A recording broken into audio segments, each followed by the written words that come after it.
Saya dulu. Ini cuma mau diskusi dengan Pak Kris, Pak Kris sabar ya. Dengan Pak Josa Tewu. Oh, Bang ya, Bang ya, Tampan, bentar, sebelum apa ya, sebelum keluar ini sebenarnya ada yang apa ya, yang belum saya pahami Gajal. gitu loh. Iya, yang Oh, mengganjal. Mengganjal. yang mengganggu, Gak yang cukup enak, mengganggu, gak enak kalau istilah mengganggu mengganjal kejiwaan. itu. Loh, Kalau enak istilah kan yang mengganjal, mengganjal ada itu yang enak mengganjal dong. itu gak enak. Ya, Enak dong kalau ada ngomongnya yang gak enak, mengganjal. Pak. Ngomongnya gak enak. Oh, oke oke Apa? oke oke. Makasih ya Pak Hasan. Nah, hari ini saya ngobrol sama Bapak itu enak sekali gitu. Ngobrolnya asik banget gitu. Assalamualaikum warahmatullahi wabarakatuh. Semangat pagi teman-teman semua, semangat siang. Waalaikumsalam warahmatullahi wabarakatuh, Ustaz. Shalom. Ya, Waalaikumsalam, Pak Ustaz. Masya Allah. Shalom, brother. Gimana kabar, brother? Kif halik ya Ustaz. Bi khair, alhamdulillah. Saudara Bah. Ya, menarik temanya hari ini. Menarik temanya terkait dengan nikah gitu ya, teman-teman. Ini sangat luar biasa karena umat Islam itu memang diwajibkan untuk belajar dan mengkaji, termasuk mengkaji pengajaran-pengajaran kitab-kitab terdahulu. Nah, pembahasan tentang nikah memang berat. Tapi Pak Hasan, kira-kira kalau Ya, Pak ya. Hasan kalau di dalam Islam itu wajib menikah nggak sih? Kalau ada yang nggak menikah itu kira-kira hukumannya apa? Kalau di dalam ajaran Islam begini, Bang. Jadi orang menikah itu separuh apa ya? Memang separuh dari imannya. Artinya gini, jika misalkan kita mempunyai 100%, ketika menikah itu sudah 50% imannya, seperti itu, Pak. Kalau ada orang yang nggak menikah begitu? Ya lihat aja gitu loh. Kenapa dia gak menikah seperti itu? Jadi tergantung ininya, Pak. Berarti tidak wajib asalkan tujuannya mulia, maka itu bisa di ini ya, nggak ada hukuman neraka atau apa gitu. Berarti sama dengan enggak. Iya. Itu. Monggo Ustaz Zuma. Iya, silakan Pak Juma, silakan. Ya, jadi kalau di Islam itu Allah Subhanahu wa taala menerangkan di dalam Al-Qur'anul Karim, ya, dalam surah Ar-Rum, bahwasanya Arum itu apa? Arum. Ya, surat Al-Qur'an, surah Al-Qur'anul Karim. Oh, surat Al-Qur'an Roma ya, surat Roma. Iya, betul. Terjemahannya ya, diterangkan bahwasanya dan di antara tanda-tanda kekuasaan Allah, dia menciptakan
Assalamualaikum warahmatullahi wabarakatuh.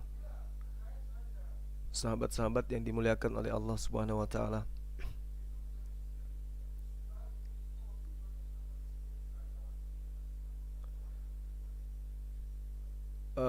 Siang hari ini, pagi hari ini ya, kebetulan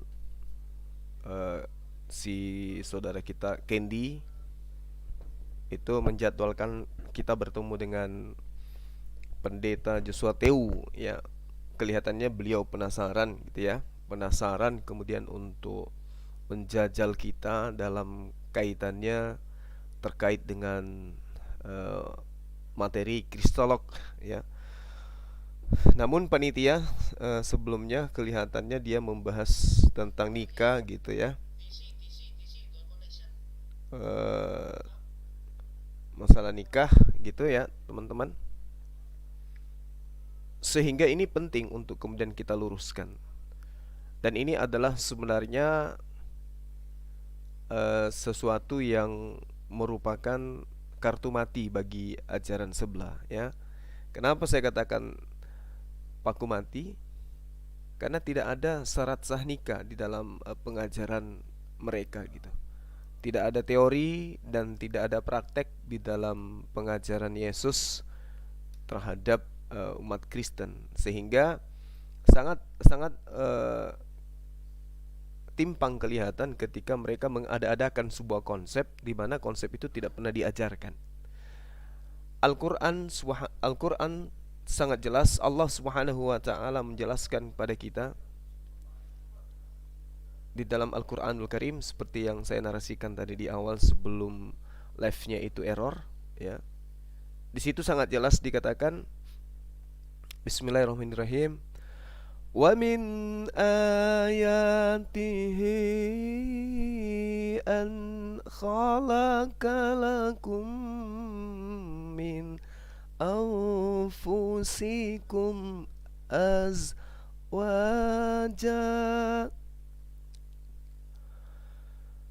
wa min ayatihi an khalaqa lakum min anfusikum azwajan litaskunu ilaiha wa ja'ala bainakum mawaddatan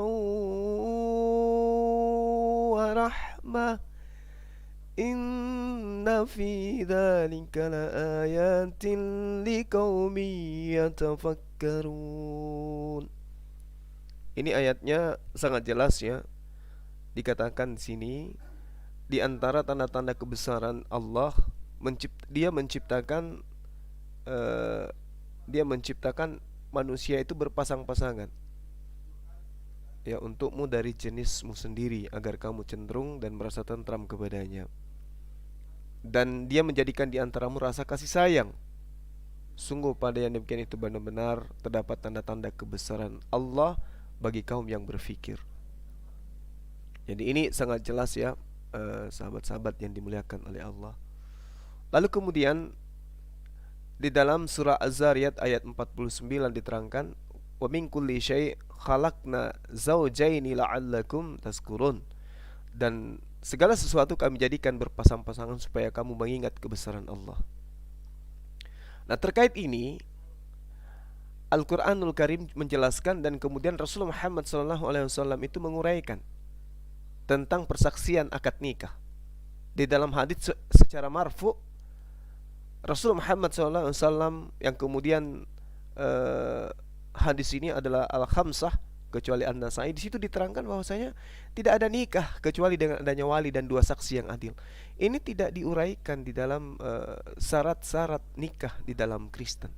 Kalaupun ada, itu dibuat-buat, tidak berdasar terhadap pengajaran daripada Yesus itu sendiri. Bagaimana kemudian di Islam dijelaskan harus beragama Islam. Syarat pertama, harus beragama Islam.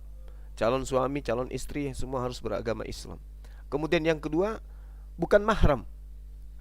Ya, pernikahan dalam Islam itu kedua mempelai bukanlah mahram. Ini jadi syarat sahnya itu jelas. Lalu kemudian adanya wali bagi calon pengantin perempuan. Rasulullah Muhammad SAW kemudian bersabda dari Abu Hurairah, ia berkata, perempuan tidak boleh dinikahkan menjadi wali terhadap perempuan dan tidak boleh dinikahkan darinya. Ini hadis riwayat Ad-Duruqti dari Ibnu Majah. Artinya syarat-syarat ini sangat ketat di dalam pengajaran Islam, sehingga nikah boleh dikatakan sah ketika syarat itu betul-betul bersumber daripada apa yang menjadi acuan kita, yaitu Al-Qur'anul Karim dan hadis sahihah yang menjadi inti pengajaran baginda Rasulullah Muhammad SAW. Jadi tidak ada paksaan. Itu juga dalam hadis Bukhari dijelaskan di nomor 5136 ya. Semoga saya tidak keliru, dan juga di hadis Muslim 3458. Jadi tidak ada paksaan. Syarat sah nikah itu diantaranya tidak boleh ada paksaan. Itu Abu Hurairah menjelaskan tidak boleh seorang wanita dinikahkan hingga diajak musyawarah atau diminta pendapat, dan tidak boleh seorang gadis dinikahkan sampai dimintai izinnya. Tidak boleh. Seorang janda dinikahkan itu tidak boleh kecuali dia diajak musyawarah dan beliau kemudian mengizinkan. Dan tidak boleh kemudian seorang gadis dinikahkan sampai gadis ini mengizinkan atau dimintai izin. Nah, ini yang perlu dipahami. Sedangkan teman-teman, di dalam kitabnya teman kita Kristen yang mereka gunakan sekarang, entah itu mereka katakan sudah tidak dipakai lagi atau masih dipakai, tapi di situ sangat jelas dikatakan di dalam Ulangan 22 nomor 28 dan juga nomor 29.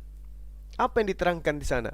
Apabila seseorang bertemu dengan seorang gadis yang masih perawan dan belum bertunangan, memaksa gadis itu tidur dengan dia, artinya mohon maaf, memperkosa gadis itu lalu tidur dengan dia dan keduanya kedapatan, maka haruslah laki-laki yang sudah tidur dengan gadis yang diperkosa itu memberikan 50 shikal perak kepada ayah gadis itu, dan gadis itu haruslah menjadi istrinya, sebab laki-laki itu telah memperkosa dia. Selama hidupnya tidak boleh laki-laki itu menyuruh wanita yang diperkosanya itu pergi. Na'udzubillah summa na'udzubillah. Nah, ini saya sampaikan kepada sahabat semua, bahwasanya kalau di Islam itu kudu hukumnya wajib, tidak boleh ada paksaan. Tidak boleh dipaksakan. Hadis riwayat Al-Bukhari dan juga Muslim. Tidak boleh seorang janda dinikahkan hingga ia diajak musyawarah atau dimintai pendapat, dan tidak boleh seorang gadis perawan dinikahkan sampai dimintai izinnya. Jadi harus ada izin dari seorang wanita ini, kemudian dia baru bisa dinikahkan. Tapi di dalam Ulangan 22 nomor 28 ya, seorang wanita yang menjadi korban perkosaan wajib hukumnya menikah dengan yang memperkosa dirinya. Nah, ini adalah sesuatu yang sangat tidak rasional, ya kan? Nah, sekarang kalau misalnya Anda mau pada seorang wanita atau seorang gadis yang Anda suka, yang Anda cintai, tapi wanita itu tidak mau, maka yang terjadi apa? Pemerkosaan. Pemerkosaan yang terjadi. Karena kalau suka sama suka itu bukan pemerkosaan namanya. Itu bukan pemerkosaan. Kalau misalnya suka sama suka itu bukan pemerkosaan. Sedangkan di dalam data ini itu sangat jelas dikatakan bahwasanya ya kalau dia diperkosa dia nggak boleh kemudian pergi. Dia harus, wanita ini harus menerima sang suami, sang pelaku pemerkosa terhadap dirinya agar dia itu menikah. Ya. Jadi dikatakan dalam bahasa Ibraninya, teman-teman, pemerkosa ini itu atau memperkosa itu disebut dengan sebutan ana. Ana artinya laki-laki yang telah memperkosa.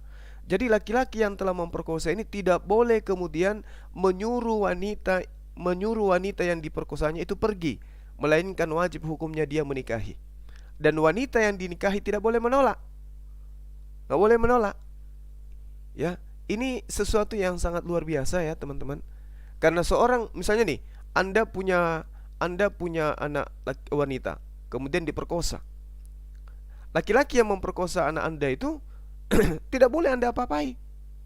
Tidak boleh Anda laporkan, tidak boleh kemudian Anda aniaya. Kenapa? Karena hukumnya berlaku. Apa itu? Anak laki-laki yang memperkosa anak Anda itu harus memberikan 50 keping shikal. Ya, 50 shikal. Jadi keping perak itu yang harus Anda terima. Entah nilainya sekarang berapa, pokoknya anak Anda diperkosa, Anda dibayar 50 shikal uang perak, kemudian dinikahkan. Jadi dia menjadi menantu. Pemerkosa tadi menjadi menantu Anda. Apakah ini sesuatu yang rasional menurut saudara? Bisa jadi itu rasional pada zamannya. Tapi kalau saat sekarang, saya rasa itu nggak cocok lagi. Ketika ada seorang laki-laki suka terhadap seorang wanita, maka dia kemudian solusinya untuk menikahi dia sebagai istri memperkosa. Sesuai dengan dasar Ulangan 22 nomor 28 sampai nomor 29. Oleh karena itulah kemudian Al-Quran itu datang untuk kemudian disempurnakan semua hukum-hukum yang pernah ada. Karena hukum-hukum yang terakhir yaitu Al-Quranul Karim itu sudah berkesesuaian dengan segala zaman. Al-Quran tidak pernah tergerus oleh zaman. Al-Quran tidak pernah ditinggal oleh peradaban. Al-Quran tidak pernah ditinggal oleh temuan-temuan ilmuwan. Al-Quran tidak bisa ditinggalkan kemudian oleh kesempurnaan kehidupan manusia oleh karena modernisasi. Nggak bisa. Al-Quran senantiasa mendampingi apapun kehidupan manusia, seperti apapun kondisi kehidupan manusia, seperti apapun sosialnya manusia itu.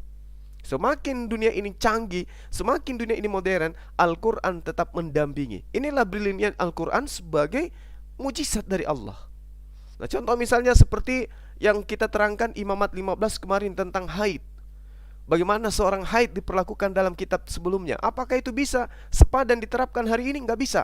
Maka Al-Quran hanya sebagai solusi untuk mendampingi kehidupan manusia terkait dengan apapun dalam aspek kehidupan manusia itu. Itulah bukti bahwa Al-Quranul itu adalah mujizat yang sangat luar biasa. Jadi gitu ya teman-teman. Sekali lagi saya mengatakan sekali lagi saya katakan bahwasanya syarat sah nikah itu sangat jelas di dalam Al-Quranul Karim, sehingga tidak ada sisi celah yang bisa dijadikan sebagai acuan untuk kemudian menjadikan Al-Quran itu sebagai celaan bagi orang-orang yang berpikir loh. Bagi orang-orang yang berpikir. Nah, sedangkan kemudian kalau kita melihat di dalam iman teman-teman Kristen, itu tidak ada syarat sah nikah yang berasal daripada Yesus itu sendiri. Tidak ada syarat sah nikahnya. Nah, inilah yang kemudian saya katakan bagaimana solusinya ketika kemudian penghalalan terhadap hubungan laki perempuan gitu. Solusinya seperti apa? Seperti apa solusi yang diberikan kemudian oleh Yesus kepada pengikutnya Bani Israel? Itu nggak ada. Itu nggak ada. Tapi kemudian muncul pengajaran-pengajaran yang datang belakangan yang tidak bersumber daripada Yesus itu sendiri. Sementara yang menjadi hakim kala itu adalah perkataan-perkataan Yesus, bukan perkataan orang-orang yang ada setelah Yesus. Nah, ini sangat luar biasa ya teman-teman. Jadi ketika kita di Islam itu tidak ada anak haram, tidak ada anak zina ketika memenuhi syarat sah nikah. Nah, sementara mereka mana syarat sah nikahnya? Itu nggak ada. Nah, kalau menikah melakukan hubungan laki perempuan tidak ada syarat sah nikah yang dilalui, itu yang dilahirkan anak apa namanya? Nah, silakan saya kembalikan kepada teman-teman semua. Belum lagi ketika dikatakan dalam kitabnya mereka, barang siapa yang menatap melihat perempuan lalu kemudian mengingini di dalam hatinya, maka dia telah berzina. Nah, ini bahaya nih. Misalnya kita melakukan ta'aruf. Ya, ta'aruf. Kita melihat perempuan, kita jatuh cinta pada perempuan itu dan berniat menjadikan dia istri. Itu sudah dihukum zina. Menurut yang saya baca di dalam kitabnya teman Kristen. Jadi kalau demikian adanya, sebelum kemudian sebelum kita menikahi atau berumah tangga dengan wanita tersebut, karena kita sudah memandang dan sudah melihatnya dan mengingin dalam hati, maka sudah jatuh palu, itu dianggap zina. Maka kemudian anak yang kita lahirkan, yang mereka lahirkan nantinya adalah anak titik. Silakan Anda narasikan sendiri. Ini makanya Islam itu datang membawa solusi. Ya, Islam itu datang membawa solusi. Ya, mungkin teman-teman bisa mengetik di bawah di live chat, seorang laki-laki yang melihat wanita mengingini dalam hatinya lalu menjadikannya istri dan itu dikatakan berzina, bagaimana dengan anak keturunannya? Anak apakah dia? Silakan Anda ketik.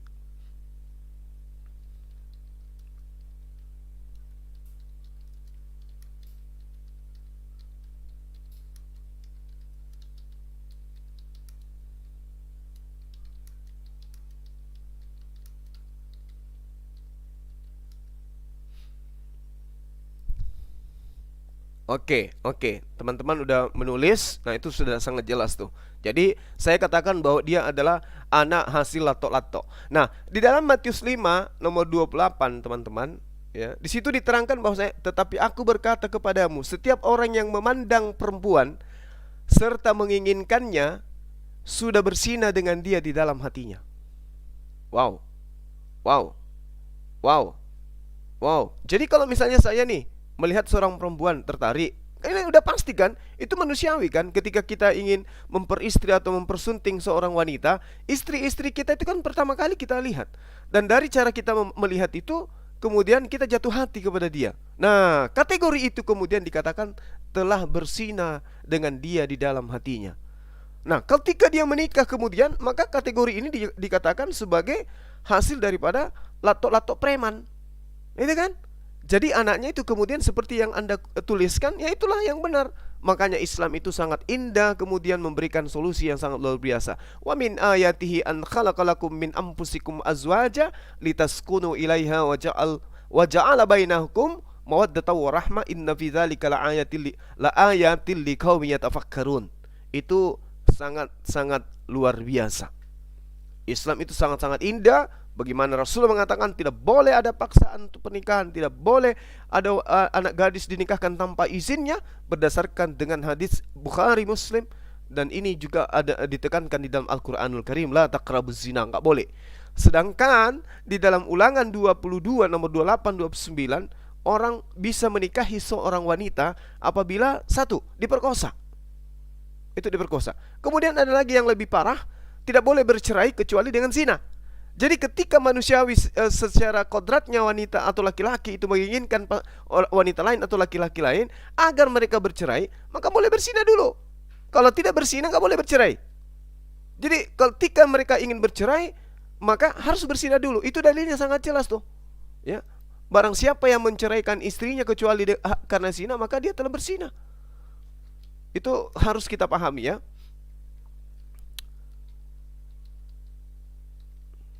Karena itulah kemudian Islam datang sebagai solusi.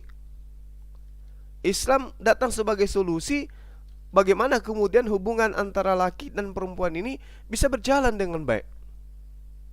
Ya, berjalan dengan baik. Nah, kalau Anda mengatakan, ini ada yang nulis, seharusnya Oten pakai cadar supaya menghindari zina. Enggak bisa. Kalau dia pakai cadar kemudian ternyata yang begitu malam pertama dibuka cadarnya ternyata berkumis, berjenggot, itu gimana solusinya kalau gitu, sudah kayak begitu? Ya, itu juga bukan sesuatu solusi. Harus bercadar katanya supaya ini. Kalau di Islam harus ada ta'aruf, ada penyeimbang, ada perantara kemudian untuk kemudian laki perempuan itu bisa dipertemukan dalam pernikahan. Kalau hanya karena bercadar, begitu dia menikah, malam pertama dibuka cadarnya berkumis, berjenggot, siapa yang mau tanggung jawab? Saya nggak mau. Nggak mau saya tanggung jawab. Kalian aja yang tanggung jawab. Ternyata begitu dibuka cadarnya malam pertama, masing-masing bawa latok-latok berurat. Nauzubillah min zalik. Nah, kalau di dalam Matius 19 nomor 19, itu sangat jelas dikatakan bahwa sesungguhnya jika seorang laki-laki menceraikan istrinya kecuali karena zina lalu berkawin dengan perempuan lain, maka dia berzina. Artinya bahwasanya boleh bercerai, yang penting syaratnya satu, zina. Jadi kalau kita simpulkan nih, perceraian yang terjadi yang ribuan, ratusan ribu orang Kristen cerai itu disebabkan karena coba Anda narasikan sendiri.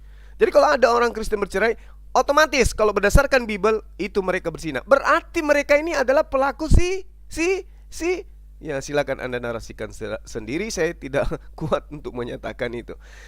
Oke, sahabat, karena mungkin dari pihak Joshua Teu masih mengundur waktu, lagi juga saya ada kegiatan, maka tetaplah teguh di dalam pengajaran Islam.